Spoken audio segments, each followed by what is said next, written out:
咁如果呢一間屋嚟講咧，佢而家已經有 planning permission 啊嘛，咁佢其實可以做一個過橋貸款 bridge loan 去買咗間屋先。呢一類高樓價嘅物業咧，市場嘅流動性係會比較低啲啦，所以銀行咧喺按揭成數方面咧係會比較謹慎啲嘅。咁另外咧，銀行咧都會要求買翻一個特別啲嘅 building insurance 咧，去in case 有咩改動係唔合格嘅時候咧，係有資金咧可以去還原翻。大家好，我係 Jo。咁經過上次咧我哋嘅 Tips Top 講 mortgage 之後咧，有唔少嘅客人咧都 PM 我哋啦，咁就係關於 mortgage 嘅問題。咁所以今日我哋嚟到市中心 Central London 嘅 Zone 1 Holborn 嚟呢個極具歷史價值嘅物業啦，嚟到同大家傾下呢個 mortgage 嘅有咩要注意啊咁樣啦。呢間屋大概有300年嘅歷史，係屬於 Grade 2 listed building， 總共係有6層嘅，大約5400平方尺。原本咧就係一個 office 嚟嘅，喺2023年嘅時候咧已經轉咗用途做 residential 噶啦。咁而家呢個屋咧業主放售緊係410萬英鎊。咁今日咧我哋再邀請按揭專家 Heidi 同我哋講解一下。Hello， 大家好啊，我係 Heidi 啊。咁呢個物業咧，即係真係比較特殊一啲嘅喎。咁所以按揭上面咧都有好多資訊可以同大家分享，希望可以幫大家明白多啲點樣揾到適合嘅 lender。係啊，咁其實我都覺得呢間屋係比較特殊啦。咁因為其實喺個樓價上面410萬英鎊已經唔係普通嘅一個物業嘅價錢啦。咁貸款方面其實你哋會即係謹唔謹慎嘅咧？要申請嘅時候？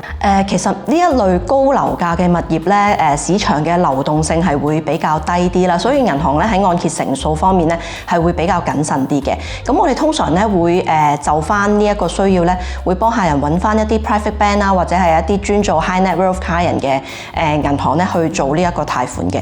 咁我通常可以借到7成至7成半到啦。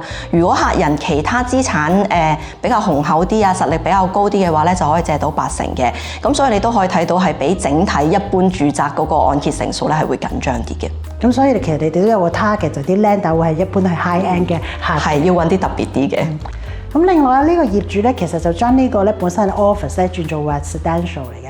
咁雖然攞咗個planning permission 啦，咁其實喺貸款方面，你哋會當係一個 commercial 啊，定係 residential 咧？咁雖然咧呢間屋咧已經攞咗個 planning permission 去做個轉成住宅啦，但係佢咧就未正式做嗰個裝修嘅。咁所以咧，其實銀行咧喺做住宅按揭嘅時候咧，佢係要需要睇到個 surveyor report 嗰度咧係出咗係habitable 嘅，係適合居住，包括係廁所同埋廚房嘅裝修咧都要符合規格啦。咁所以其實呢間屋咧就未可以做住宅按揭嘅。咁咧其實住宅按揭咧佢需要完成晒所有裝修，攞到晒 building control 嘅completion certificate 咁樣先至可以做到嘅。咁如果呢一間屋嚟講咧，佢而家已經有 planning permission 啊嘛，咁佢其實可以做一個過橋貸款 bridge loan 去買咗間屋先，跟住完成晒所有裝修之後咧，再將嗰個 bridge loan 咧轉做一個正式嘅住宅貸款。咁個程序就會多過一個 step 咁樣咯。咁另外其實呢一間屋咧，佢就已經係一個，即係佢係一個叫做我哋叫做2級保護建築物啦。咁其實喺貸款方面會唔會比較嚴謹咧？因為其實我都聽講呢一種嘅物業其實可能喺貸款上面係比較謹慎啲。咁2級listed building 咧，咁銀行咧相對咧都可以接受嘅，但係咧就會多咗啲程序咯。咁佢哋咧通常會揾一個識得評估呢一啲估值級嘅物業嘅估價師啦，去出翻一個 report 去證明咧裡面咧係冇一啲非法或者違規嘅改建嘅。咁其實只要你跟個 planning permission 去做啦，冇一啲違規嘅改建咧，其實一般銀行咧都會接受嘅。咁另外咧，銀行咧都會要求買翻一個特別啲嘅 building insurance 咧，去in case 有咩改動係唔合格嘅時候咧，係有資金咧可以去還原翻。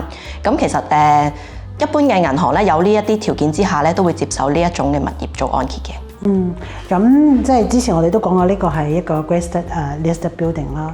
咁其實喺貸款方面，對於一個客人嚟講，佢係一個即係 challenge 定係一個 opportunity 啦？我諗係兩樣都有啦，係一個比較特色嘅 building 啦。但係另一方面咧，你都要接受佢個維護成本係比較高啦，按揭審批上面咧係會比較嚴謹。所以我諗買家咧喺考慮呢一類嘅物業嘅時候咧，都要謹慎啲去評估自己嗰個風險承受能力啊，同埋去謹慎啲去選擇適合嘅貸款銀行啦。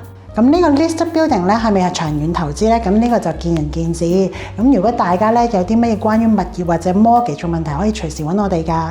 如果大家有興趣咧，可以 subscribe 同埋撳個 like。咁今日講到呢度啦，我哋下次再傾過啦。拜拜，拜拜。